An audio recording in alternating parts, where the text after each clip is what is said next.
বাজান আমারে কই লইয়া যাও আয়া আমার না তোমার কই লইয়া যাই হত এনা বাজান তোমার ব্যাগ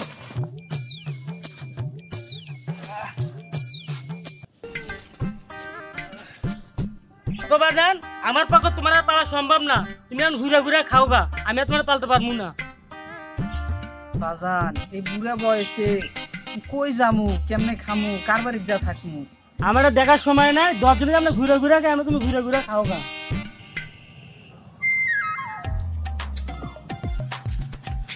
চাচা হনেন কই যান এদিকে তো লাগিয়া গেছে আপনি 10 লাখ টাকা লটারি পাইছেন চাচা কি কও বাজান ওই যে 10 লাখ টাকা লটারি হাই হাই কি ভুলটা না করলাম বাপে আমার 10 লাখ টাকা লটারি পাইছে আমি তোমার মজা করছিলাম চলেন তোমার বৌমা তোমার লেগে ইয়া মাছ মাংস অনেক কিছু রান্না করে রাখছে চলো তুমি খাইবা চলো বাজান টাকা 10 লাখ টাকা বাঁচতে তো যাই গে আও কি করে